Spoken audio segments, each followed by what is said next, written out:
there was really nothing that psychological science had contributed to understanding this behavior. And here I am, I'm a social psychologist. I'm supposed to understand thoughts, feelings, and behaviors and how those are influenced by the context, the situation, whether it's real or imagined. And I couldn't tell you in 2010 why people BS and what the consequences were. Those basic questions we didn't have answered. So I tackled it, and I thought there's no better word for this behavior, which is distinct from lying. It's not lying. It's often confused for lying, but bullshitting is not lying. So the liar knows and cares about the truth, and the liar does not believe what it is they say. The bullshitter, on the other hand, doesn't care what the truth is. They're not paying any attention to it. In fact, what they say, sometimes just by chance, by accident, is actually correct. But even they wouldn't know it because they're not paying any attention to truth, established knowledge, or genuine evidence.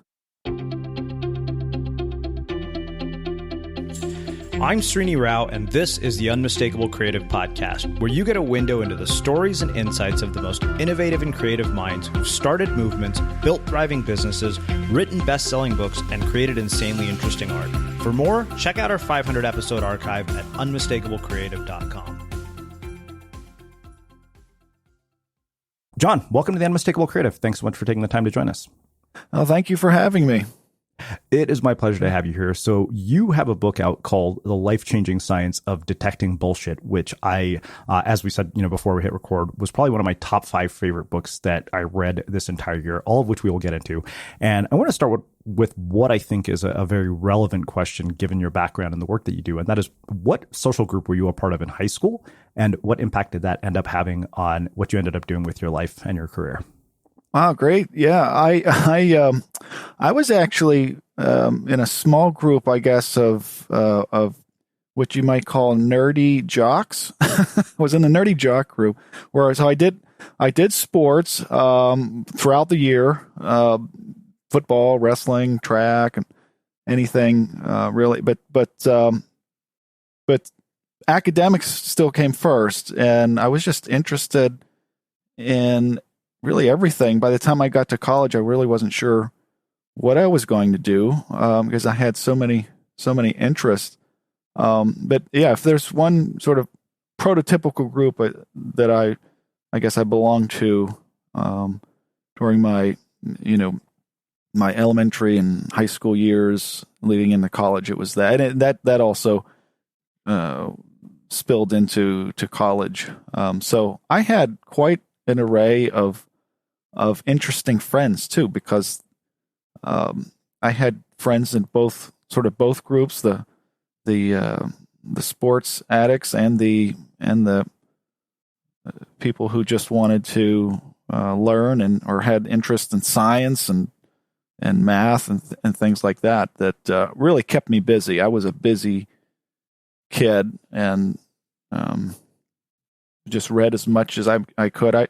For some reason or another, I was attracted to books on Vietnam War when I was like 12 or 13 for some reason. I don't know, they kind of looked interesting. And I'd be reading letters home from Vietnam, at 12 and 13 and sort of just went from there, and then reading sports books and then into classics.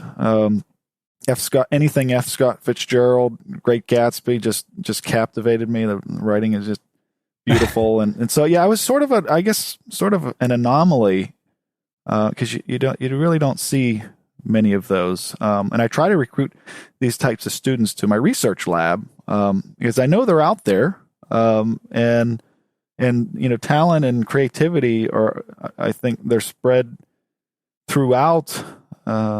Pretty evenly throughout, the masses, and so I try not to pigeonhole students into one group, because I certainly wasn't in a single group, and I think that's it's led me to a career that fits me perfectly. So I'm at Wake Forest University, a social psychologist in Department of Psychology, and this was my number one.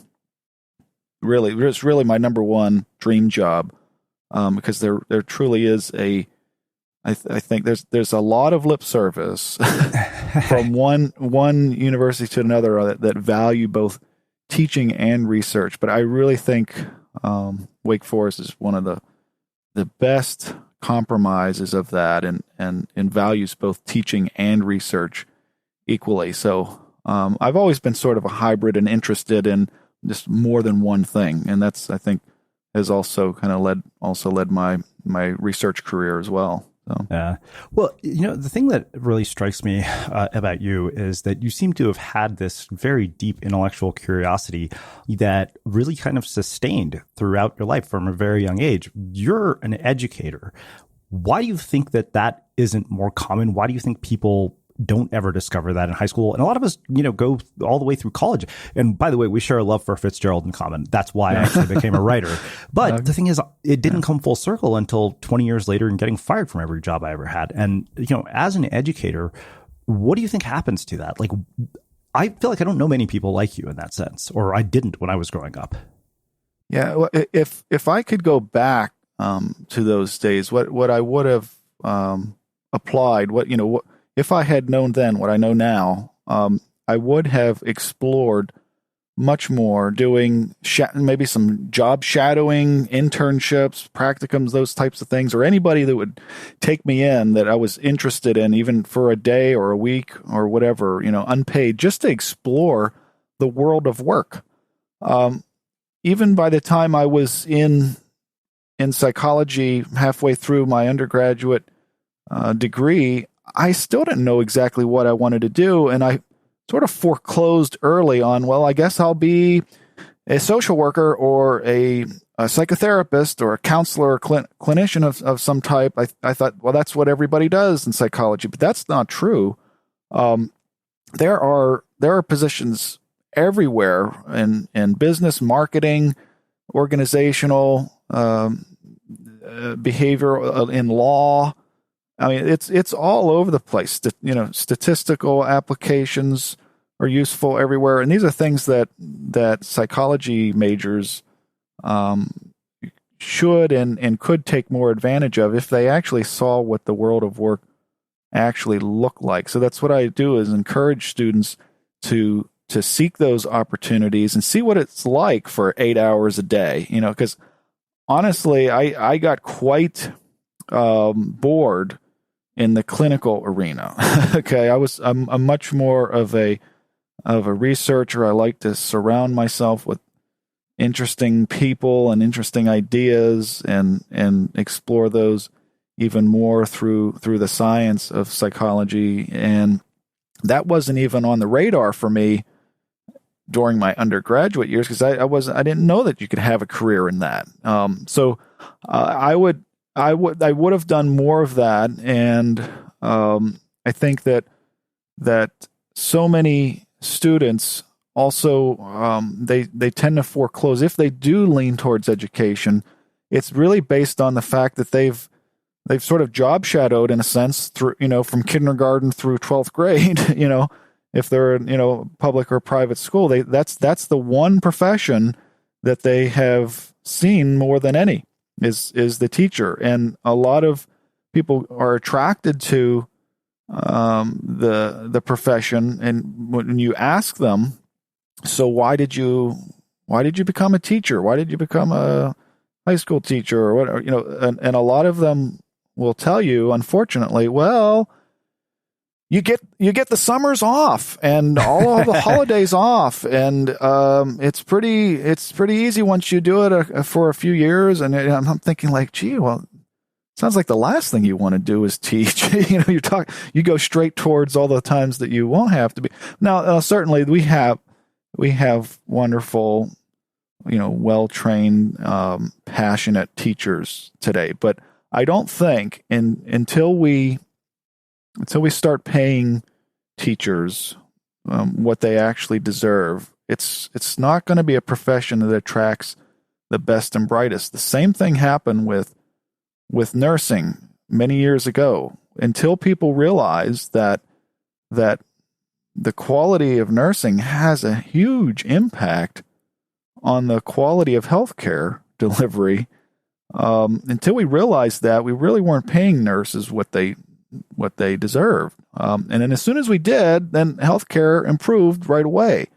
And then you also had people that weren't usually looking at the career, like men, for instance, being interested in nursing. I don't think we're going to see a change until we attract the best and brightest to be teachers. I think it's one of the most important jobs there really is, and I think it's just not valued, across the board as much as it should be. And we're passing on some of the best and brightest towards the profession simply because we're not valuing them enough.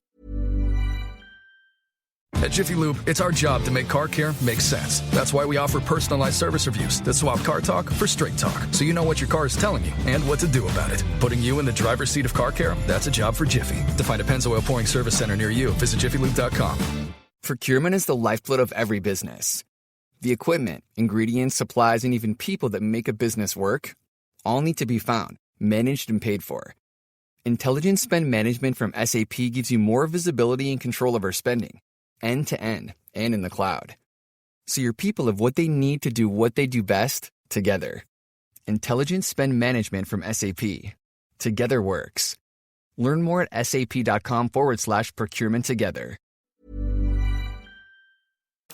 No, absolutely. I mean, it was funny that, we're talking about that, because this morning I was writing, I was like, I think teachers are the most underpaid, underappreciated people in our society, because every one of us can probably point to a role that a teacher played in our life. I think, teachers cause us to end up where we're at, and they don't get anywhere near the credit they deserve. But one other thing that I wonder about, I always jokingly say that, despite being a Berkeley undergrad and having an MBA, I'm a failed byproduct of the education system, because, I had terrible history with jobs. And, to your point, I think that one of the things that ends up happening is people pigeonhole themselves very early on with collection of no data points. It's like, Indian parents basically say, go become a doctor. His kid has never set foot in the hospital or taken a science class, basically makes a decision about how they're going to spend the rest of their life. So one thing and this is something I ask every single person who I talk to that's a college professor, we're in kind of a mess as far as higher education goes for student outcomes. People are riddled with debt. They're not starting families. They're not buying cars. They're not doing the things that actually move the economy forward because they can't. So if you were tasked with redesigning the education system from the ground up to prepare us for the next 50 years, what would you do? Which I realize is a massive question. Yeah, well, I've thought about this a lot, and I hope my answer is acceptable. I don't have any data to that speaks to the effectiveness of it, but I have a very strong hypothesis that if you improve and focus on basic communication skills, work that back into the curriculum. And while you do that, work back into the curriculum basic critical thinking skills. Okay, so when I was growing up, people asked for the time. They would interrupt. They would say, "Excuse me, sir, can I please have the time?" Today, when people, if they don't have their smartphone on them, they're not checking or they don't have a watch on them. Today it's like, "Hey, what time is it?" And I'm like, "Are you talking to me?" The basic communication skills are suffering. People are not learning this in their 12 or 13 years of elementary and secondary schooling. So critical thinking skills also has, I think, just gone out the window even before I was a senior in high school. I think it was my senior year in high school that my biology teacher asked us for a homework assignment to simply critique the book. So he had assigned a new textbook he hadn't used before, and we all sat there thinking, like, what in the world is he asking us to do? Critique the book. He even gave us examples. He said, I'd like you to critique the paper, the pictures. How easy is it to understand, to find things? And we were all kind of clueless as to what he wanted. And I know most of us didn't actually give him what he wanted in this homework assignment, but that was the first time somebody asked me for my opinion in a class to give an informed opinion about something that wasn't just repeating back facts or things that I had learned in class. So basic critical thinking skills can take us so much further in life decisions, whether they're their academic career or relationship decisions. There was something you mentioned that about the messiness of way I thought about what you were saying is the messiness of data collection. We know from scores of cognitive psychology studies and social psychology studies that personal and even professional experience is the major driver of the inferences that people make about the world, how things work, and what's going to happen in the future. Okay, so that data collection method, though, is rather messy. Okay, it is what we get through our own personal experience oftentimes is random. It's unrepresentative. It's ambiguous. It's absolutely incomplete, considering the number of things that can happen and the types of data that you can actually collect. It's certainly inconsistent, and many times it's indirect.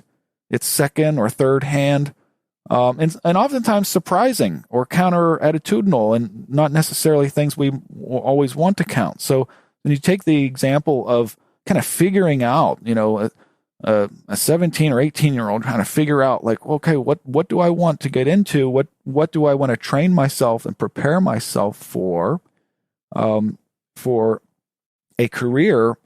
It is extremely messy, and the data collection needs to be different. But critical thinking skills and basic communication skills, I think, will take students much further along optimal decision making, the path of optimal decision making, more so than all of the facts that they learn. There's a great study actually done. I'll never forget. It's rarely cited, but it's one that I've been sort of broadcasting throughout my career, and it was a study done by Marcia Baxter Magolda, and she studied at Miami University of Ohio. She did a longitudinal study with the same group of students for all 4 years of their undergraduate days, and she interviewed them their freshman, sophomore, junior, and senior year, and she asked them in the interviews some of the same questions each time. One of the questions she asked them was, where does knowledge come from? Or how do you define knowledge? And what she found was in their freshman year, most students think, well, knowledge comes from the textbooks. It comes from the authorities. It comes from my notes and the lectures. And what she did, she found that by the time they were seniors, they were finally scratching the surface of realizing that knowledge is actively constructed, that they actually have a role in understanding and contributing to what we think of as established knowledge. Like in science, we know that, probably half of what we think is true, certainly in psychology, maybe less so in some of the hard sciences, but certainly in psychology, I tell half of my students, I tell them half of what you are going to learn this semester is probably wrong, or that it's maybe partially correct. Under these circumstances, in these situations and contexts, it's correct. But when you change the context, the situation, it's actually wrong. Actually, the opposite is correct. And as we continue to find these factors that we call them moderators, or the factors that interact with what the variables that we already know, it becomes fascinatingly complex. And you're just not. I don't think you're ready for that if you don't have a good grounding in basic kind of critical thinking skills and asking like, well, how do I know this is true? What kind of evidence actually led me to this conclusion? And until you start to scratch the surface, I think most students are just kind of shooting in the dark, and they will develop attitudes and opinions and beliefs, but that doesn't mean that they're going to be based on evidence, like genuine, ideal evidence, as opposed to explanation, which is often confused for evidence. Nah. Well, I think that makes a perfect segue into actually talking about the concepts in the book. And I think the thing that made me laugh was that you literally call your lab the bullshit studies lab. How in the world did you arrive at a place where this is what you decided to make the focus of your life's work? And how in the world does university get away with calling a lab the bullshit studies lab? Yes. Well, I have a big sort of favor already completed for me by Harry Frankfurt, the analytic philosopher, professor emeritus from Princeton University, who had written a paper in 1986 called On Bullshit, and he defined it as a topic worthy of studying empirically. And he defined bullshit as just communicating with little to no regard for evidence, truth, established knowledge, and basically talking about things of which one knows little to nothing about. And by that definition, we could say, well, that's got to be one of the most pervasive social behaviors there are, right? But some people took him seriously. Some people thought it was cute and a joke. But he was dead serious. And when I encountered the paper, I thought, okay, no one's really going to take this seriously. I would love to look at when does it occur? Why does it occur? Under what circumstances can we attenuate this behavior? What are the consequences? Are there benefits to it? Are there drawbacks? Why do people do it so much? Because by that definition, that's hard. It's hard not to bullshit, because to do the opposite, to be connected with genuine evidence, established knowledge, and truth consistently and constantly is very, very difficult to do. And so the number of things that we're supposed to have opinions about, and we often feel obligated to have and share opinions about, is so large that it's just impossible to have a well-informed opinion about everything. It would take forever. We wouldn't communicate much at all. This podcast would be maybe 3 days instead of an hour. Because it would take us time to do the fact check. We wouldn't really function. So that work was sort of already done in 2000. I believe 2001 or 5, 19 years later. A publisher took Harry Frankfurt's 20-page article and made it into a book. But it's one of the best-selling books in philosophy of all time. But for word, it's that 20-page article. The pages are smaller and the margins are big and the font size is big. But I used this definition. I thought we need to know more about this. I was quite dismayed to find that when I started this work about 10 years ago, that there was really nothing that psychological science had contributed to understanding this behavior. And here I am, I'm a social psychologist. I'm supposed to understand, thoughts, feelings, and behaviors and how those are influenced by the context, the situation, whether it's real or imagined. And I couldn't tell you in 2010 why people BS and what the consequences were. Those basic questions we didn't have answered. So I tackled it, and I thought there's no better word for this behavior, and which is distinct from lying. It's not lying. It's often confused for lying, but bullshitting is not lying. So the liar knows and cares about the truth, and the liar does not believe what it is they say. The bullshitter, on the other hand, doesn't care what the truth is. They're not paying any attention to it. They don't care what the truth is. In fact, what they say sometimes just by chance, by accident, is actually correct. But even they wouldn't know it because they're not paying any attention to truth, established knowledge, or genuine evidence. Okay, and the bullshitter often does believe what it is they say. Okay, so those are some big differences. Also, socially, we treat bullshitters with usually a kind of a social passive acceptance. We think, oh, it's not a big deal. He's just BSing us, But if your friend lies to you, usually that's followed up with quite a bit of anger and disdain, and your friend may have to tell 100 truths in the future to now gain for them to gain our trust and our sense of their honesty. So they're very different. The social consequences are very different. You could be fired for lying, right? But for bullshitting, it's like, oh, you might even get promoted she's for being just trying to bullshit. Connect with people. Yeah.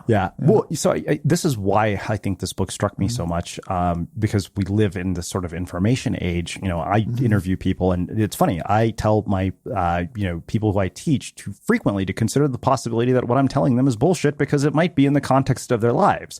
And so that's one of the things that struck me so much about this book was that you really went deep. You opened the book by saying, although it's an unfortunate reality, many of our memories, beliefs, attitudes, and decisions are based on bullshit rather than evidence-based reasoning. This is why a deeper understanding of bullshit might be one of the most important intellectual and social issues that we face. And you say perhaps the greatest cost of bullshit is the fact that the time and effort required to undo its unwanted effects can be exponentially greater than time and effort needed to produce it. Bullshit can be produced in a matter of seconds, yet refuting it may take years.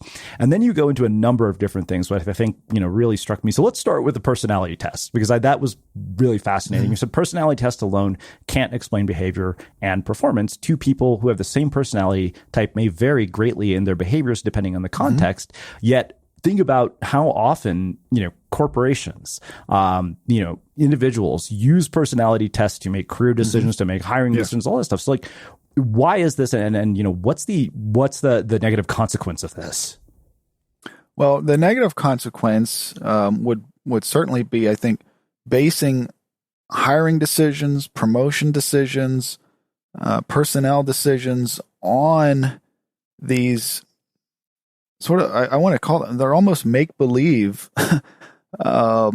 assumptions about the connections between personality and the fit for a particular type of task that one is going to do from 9 to 5 every day.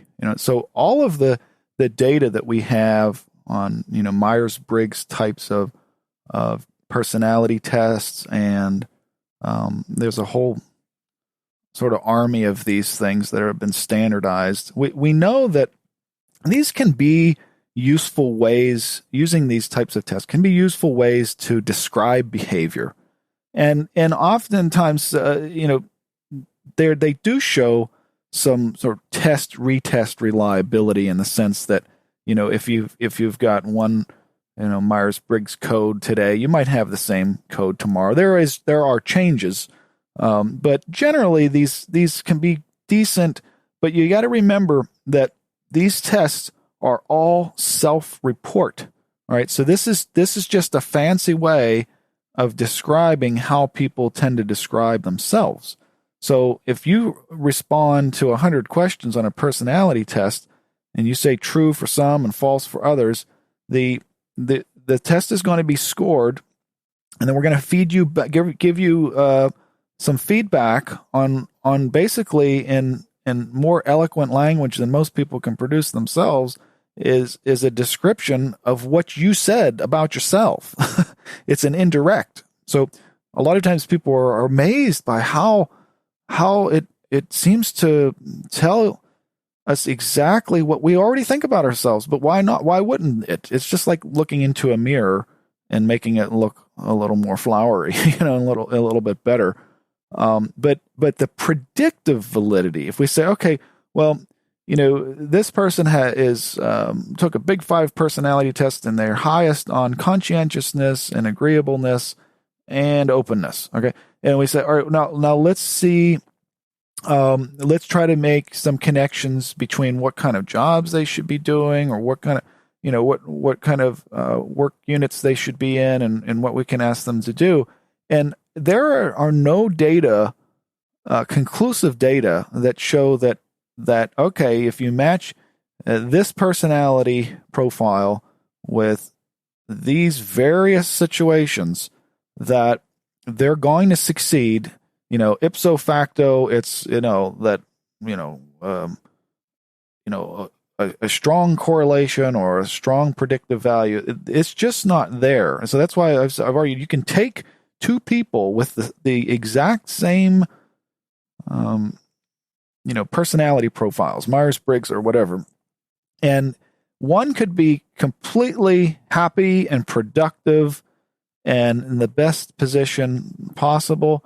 Another, in a different situation, maybe they're doing the same kind of job, but maybe the office is arranged differently, or just some subtle things in the context, and they're completely miserable and they're unproductive because of it, and so when you start to account for context and situation in these standardized personality measures, until you do that, you're not going to have really any data that will speak to this kind of personality situation context fit that is ideal for productivity, creativity, and bottom line performance. So many of them are marketed as though they do that, but I'm not aware of any measures that actually look at the person by situation interactions carefully enough to say that, okay, well, the person with this profile should be in this type of work atmosphere. It's just not there. So there's a lot of fluff, and I think it's a lot of it's built on this sense that, oh yes, it tells me exactly what I think of myself. And people are they're sold by that because they just seem so amazed. And that's how these measures are usually marketed. It's like, okay, take the measure and then see what your feedback is. And then people are amazed, but they forget that all they did was just indirectly reported to the measurement what they already think about themselves. Why would they disagree? Why would you disagree with something that you've said about yourself? Look, staying healthy isn't easy. Watching your diet, hitting the gym, avoiding stress. But a good night's rest helps boost your overall health and wellness. And it couldn't be easier. The Sleep Number 360 smart bed effortlessly adjusts and responds to both of you. The result? You wake up ready for anything. Proven quality sleep is life-changing sleep. And now save up to $800 on Sleep Number 360 smart beds, plus special financing, only for a limited time. Special financing subject to credit approval. Minimum monthly payments required. See store for details. This episode of The Unmistakable Creative is brought to you by ThoughtWorks, a global technology consultancy that's hiring senior and lead developers, data engineers, infrastructure consultants, and more to join them in their roles across the United States. It's pretty clear that last year changed our working lives forever, and maybe it made you realize that you were ready for a change. At ThoughtWorks, they challenge curious minds to make a real impact, get to know them, and discover how you can make your mark in tech.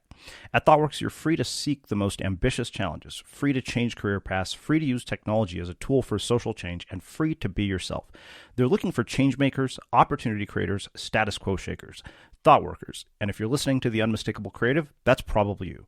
Learn more and apply at thoughtworks.com/careers. Again, that's thoughtworks.com/careers. Yeah, absolutely. Well, so then you go into what you say are the three good reasons why people tend to neglect the better voices of critical thinking and, end up forking over good money for bullshit. One is a preference for bullshit over truth. The second is the idea of hearing is believing. And the third is the power of intuition. Let's go to the first two. I think the intuition one is really fascinating to me because intuition is such a big buzzword in the world of self-improvement, but let's get to that last. Let's talk about the first two. Okay. So the preference for bullshit, right? This can be a cognitive, a mental tendency, or it can be just completely motivational, right? So people, there's a strong tendency to adhere to what we call the confirmation bias, and it was almost wired to attend to that information, that from our messy data collection, that is just based on our own personal experiences, rarely anything more than that, we attend to information that confirms our ideas about the world. And we like that. It makes us feel good. It makes us feel like we're correct. And completely ignore anything that disconfirms it. Sometimes when it's compelling data, we think more about it. And even if it does disconfirm our hypotheses, the more we think about it and the more information we get about that source of information, the more likely we are going to discredit it. We know from studies in social psychology done in the mid-70s that was a strong tendency. If you just give people some results of a study, they say there was this experimental study done, and actually it's counter to your beliefs about the connection between, I don't know, guns and violence, let's say, and you take someone who's pro-gun, and they will show a little bit of a shift towards the opposite attitude, towards the implications of the results. If you just tell them, this is the result, that in the 15 states that had this, they actually showed more violence with guns and the thing. Right now, you just give them the results, they tend to change their attitudes. But if you start to give them details, or they have time to look at the details on their own about that study, they tend to rebound back to their initial attitude, even more so, because they tend to discount it. They say, oh, the study was done in Texas, or, oh, it only had 15 states. That's not even half the states. And oh, they only used women as the participants or something. I mean, like they'll find ways to discredit that information. So now we're back to just, hyper focusing on the initial hypothesis. And so sometimes by giving people facts, it just causes them to rebound or to double down even more strongly to their initial opinions and attitudes and beliefs. So that's there, and there's a preference for that, because if there are two social motives that are strongest from the last, I guess, 70 years of social psychology research that we know, the two of the most frequent, strongest motivations one is to be correct in our, to feel justified in what we voice, what we publicize as our beliefs or our attitudes or opinions. And then the second one is to be consistent. Okay, to be correct and to be consistent.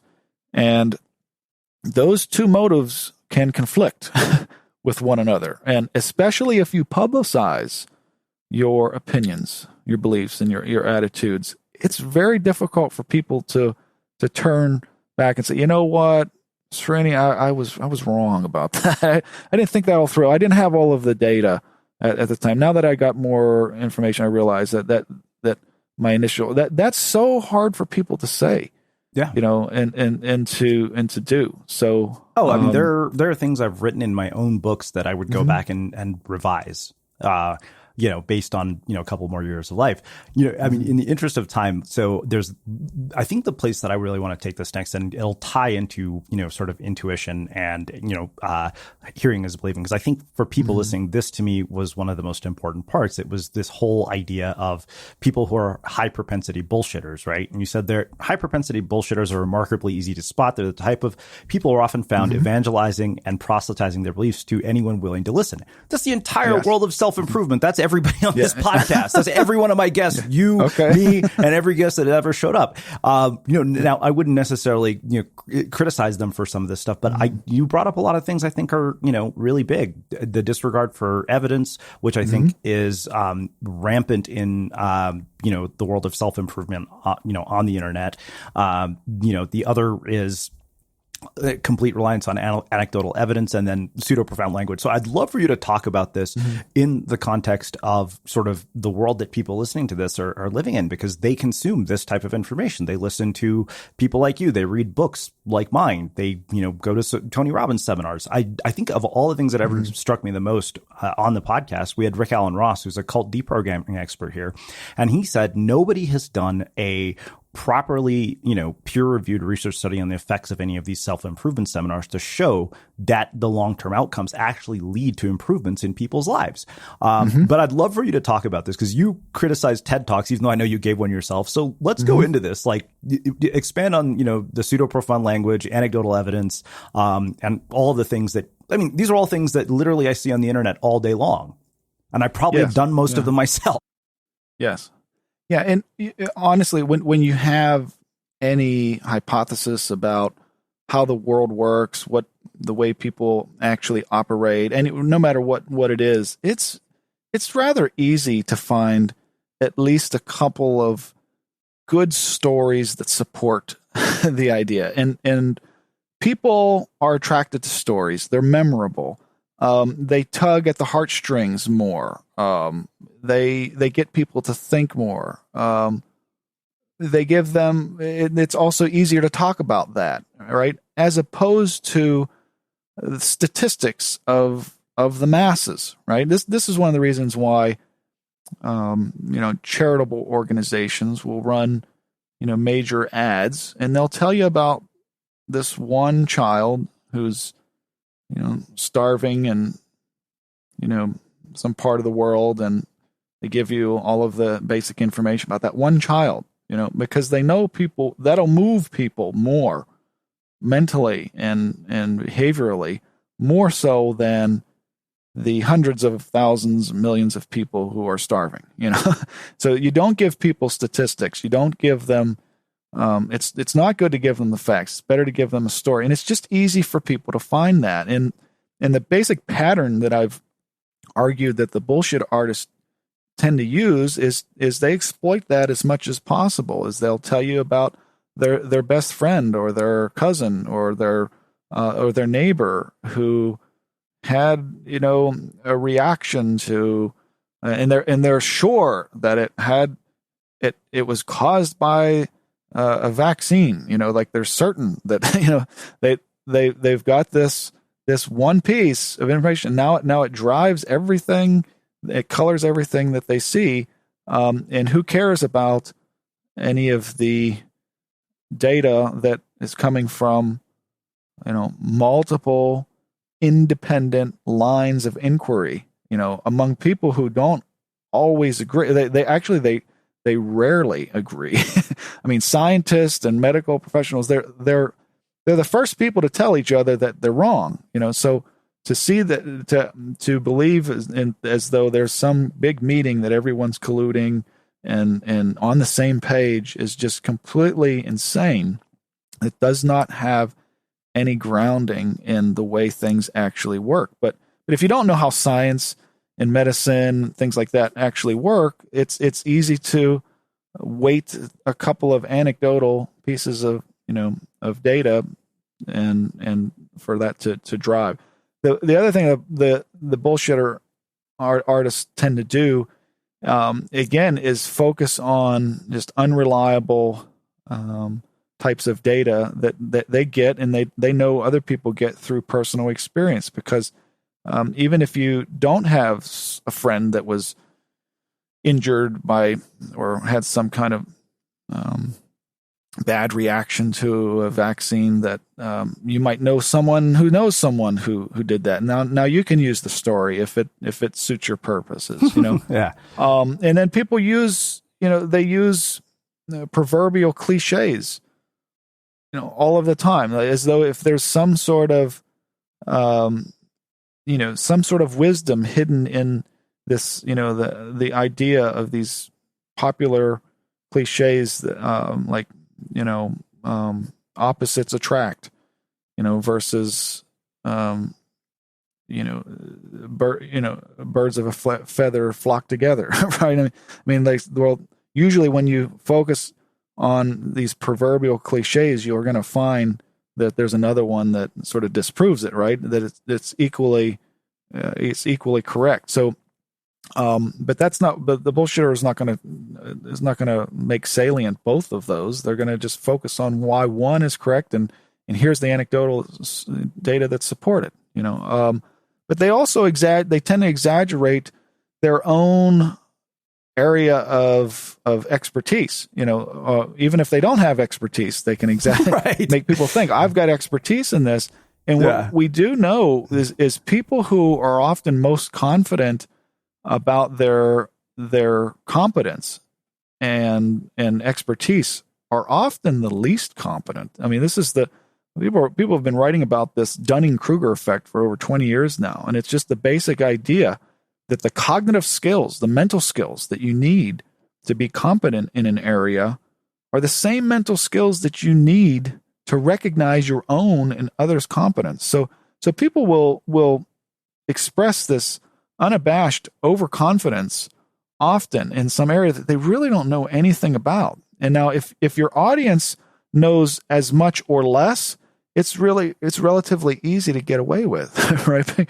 Because they're less likely to call you on BS. So this is one of the reasons why I'm not going to bullshit an auto mechanic. I just don't know enough about how cars work. They're going to know right away that I'm bullshitting and I don't know what I'm talking about. And then if they don't lead on to that, now maybe they can take advantage. They know I don't know what I'm talking about. Now I might be taken advantage of. They might say, "Oh, this guy's a real sucker. He thinks he knows what he's talking about." Now I'll tell him that he needs some other thing that needs done that is maybe just window dressing stuff that he doesn't really need.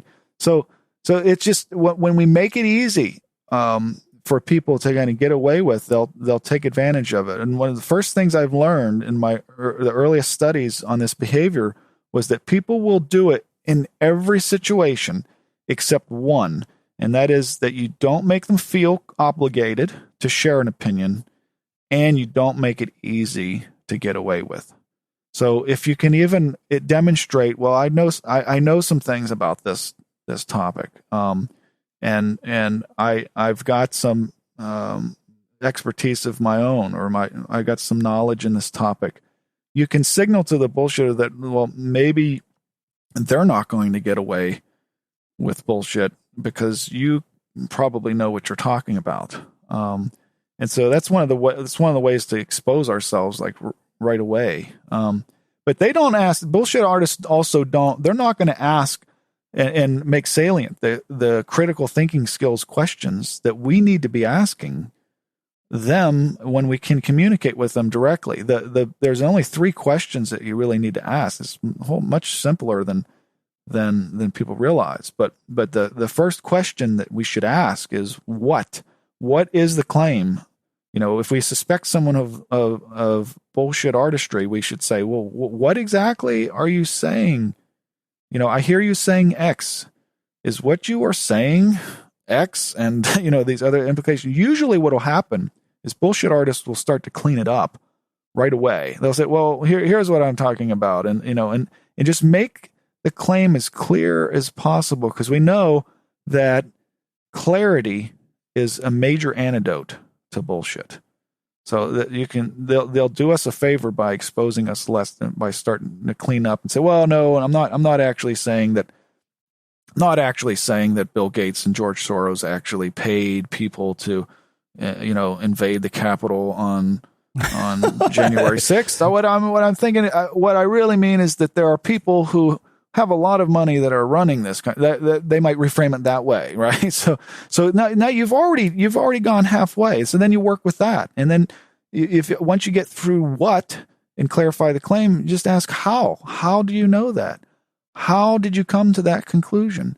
And even better, sometimes, how would you know that claim or that idea is wrong? Okay. That's a much better question than why. If you ask why questions, usually what you're going to get is very heady, value-laden, very abstract reasons and explanation for things, but you won't get people to talk about evidence. You'll get them to talk about evidence if you ask them how. How do you know? And if you can get through those, ask, well, what Have you considered, this alternative? All three of these questions, what, how, and have you considered an alternative? They help us diagnose the real motivation behind the bullshit artist. How connected are they to truth, genuine evidence, and established knowledge? And then we can make a better decision as to whether or not we're buying what they're saying.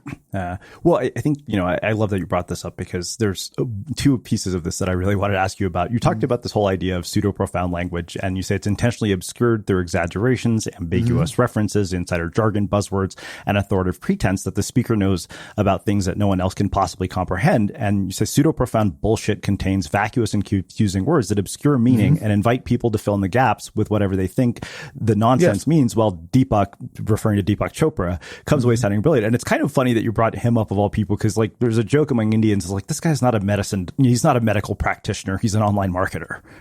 But the thing is, I don't think it's isolated to him. And I think that, you also bring up a point about TED Talks. What do you want people to know who are listening to this about figures like Deepak Chopra and content like TED Talks? I think the thing to know is that, I guess the major thing to know is that a lot of it is bullshit. And second, that one of the reasons why we don't confront it is that people think, one, that they can usually detect that, and two, that it doesn't really have any negative effects. Okay. And we know that it has a lot of negative effects on learning, memory, decision-making, what people believe to be true. What you believe to be true has an incredible impact on judgments and decisions. And until people come to grips with that and accept that, one, they are susceptible to being duped by bullshit, and they're not as good at detecting it as they think they are, and again, two, to understand that there are great disadvantages to being influenced by bullshit. So there are so many. I mean, even if you get into, you go outside of New Age alternative medicine, outside of Deepak Chopra world, and also into business. I mean, we see a lot of business speak and corporate gibberish do this very same thing. There was a survey done, I think, over 15 years ago, and they had 10,000 entries, and they just asked people, what are the biggest bullshit words that you hear in the office? And the some of the top 10 words were words like leverage, value add, bandwidth, touch base, incentivize, synergy, win-win, thoughtware, words like that people use all of the time in best practice, I mean, just all kinds of words that again, you can fill in what they mean, and then they're useful.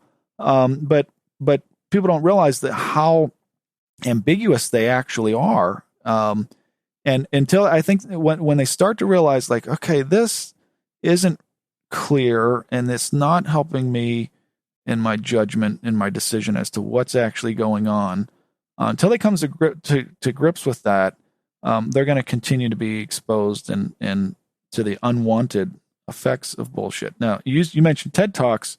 I may also be one of the only TED Talk speakers, TEDx speakers to actually criticize TED Talks within my talk, because there is a lot of BS, but it mirrors the things that we're seeing for decades now in the latest groundbreaking ideas in leadership and success. I mean, there's so many titles, even in best-selling titles in business today, that are completely contradictory. There's a title on using love to lead. Well, there was, at the same time, there was a book called Business is Combat. There was literally, and this was my favorite one. There was, it's called Out of the Box Strategies for Achieving Profits Today and Growth Tomorrow. At the same time, there was a book called Thinking Inside the Box, the 12 Timeless Rules for Managing Success. So all of this stuff it's really just a conglomeration of ideas that haven't actually been tested. So it's the marketplace of ideas that is just inundated with nothing more than ideas. They're not things that are actually empirically validated. And if it sounds intuitive, it might sound interesting and groundbreaking, profound, and it's going to have an influence. People are going to read books like In Search of Excellence, and make decisions and think, okay, well, yeah, what we really need to do is improve our hospitality. 7-Eleven did a study years ago after they found that their hospitality training really didn't have much of an effect on sales. They thought it should after reading In Search of Excellence, right? But they didn't actually test it. They tested it afterwards.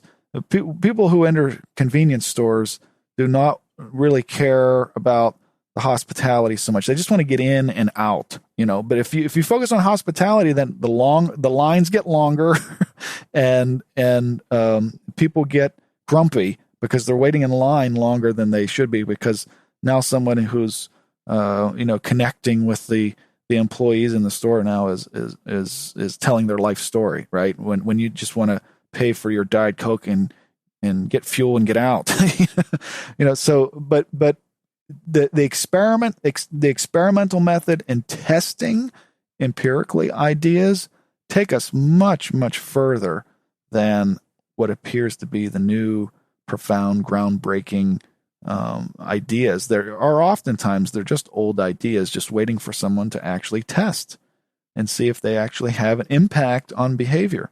So, yeah, full of assumptions and cliche kind of, you can be the best and be the most productive. You can be anything that you want to be. I mean, that talk has been done so many times, and it's just, but it can be uplifting. People like it and they, and they watch it but there's a better way. I mean, optimal judgment and decision making, I think takes people much, much further along the paths that they actually want to go than a lot of this untested bullshit that we see plastered everywhere.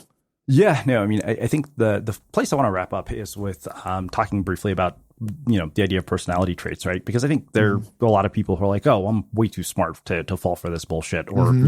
But you go into the idea that, intelligence is not enough to protect you from bullshit. Common sense isn't enough. Like, and there are certain personality traits. Like, so basically all of us are susceptible. I mean, I know that I bought into a lot of bullshit at times. I mean, I joined a cult for 6 years thinking it would help me meet women. Okay. It was called The Seduction Community. Neil Strauss wrote this entire book about it, and we took a handful of outliers and we decided that, those guys know what they're talking about. And those guys all turned out to be sociopaths. Wow. Yeah. Yeah. That's much more common. It just depends on how people define cults, right? I mean, like some people, even based on their political agenda and positions, often see people on the other side as though they belong to some sort of cult. You hear people talk about that, and people are much more susceptible to cult-like ideas than they realize. That especially in today's world where it's so easy to lock yourself into this echo chamber of life, whether it's real or it's digital. It's very easy to become more and more polarized in our beliefs and opinions, because once you surround yourself with like-minded people, we've known this from actually the even mid-60s and from social psychological work, that you put people together with like-minded opinions and attitudes, they become more polarized. They become stronger in those those beliefs, because now I heard something that, an argument that you made that I didn't actually think about before. Now I think of it even more strongly, or you've debunked some other idea from the opposition, and now I have another reason to have the belief. And it's really easy to kind of get trapped in that echo chamber and rabbit hole of beliefs if you're not looking at things from a critical thinking skills 101 standpoint, and being open to things that you don't necessarily agree with on the surface. I think people are usually quite reasonable, however, when they have good information. So I've argued that, good, better information does not always lead to better judgment and decision making, but better judgment and decision making almost always require better information. And once people are open to that, I think they tend to make better decisions. They're much more reasonable, and the inferences that they make from that information is much more rational. And there's tons of cognitive psychology work that supports that conclusion. Wow. I feel like we could talk about this for like 5 hours. Like you said, this is a pretty deep rabbit hole. So I want to finish with my final question, which is how we finish all of our interviews, the unmistakable creative. What do you think it is that makes somebody or something unmistakable? Something that makes someone unmistakable. How do you define unmistakable? Well, if you write a book called Unmistakable, as I've said before, you have to define it. And to me, it's the thing that you can do that's so distinctive that nobody else could have done it but you. Well, I'm not gonna bullshit you on that. I'd honestly have to think about that a little bit more and sort of the boundaries of that. So that's fair given the subject that we've talked about. You know what? You're the first guest to ever take a pass on the question, and given the subject matter, I have no problem with that. Like I said, I think this has been absolutely amazing. Yours was one of my favorite books that I've read this year. Where can people find out more about you, your work, the book, and everything that you're up to? Well, I'm easy to find on Twitter at John V. Petro. And anytime, you find me easily at Wake Forest University Psychology on the web. Contact me there. My email's there. Or if you have questions, and usually open to questions from anyone. So amazing. And for everybody listening, we will wrap the show with that. Thank you for listening to this episode of the Unmistakable Creative Podcast. While you were listening, were there any moments you found fascinating, inspiring, instructive, maybe even heartwarming? Can you think of anyone, a friend or a family member who would appreciate this moment? If so, take a second and share today's episode with that one person, because good ideas and messages are meant to be shared. Procurement is the lifeblood of every business. The equipment, ingredients, supplies, and even people that make a business work all need to be found, managed, and paid for. Intelligent Spend Management from SAP gives you more visibility and control over spending, end-to-end, and in the cloud. So your people have what they need to do what they do best, together. Intelligent Spend Management from SAP. Together works. Learn more at sap.com/procurement together.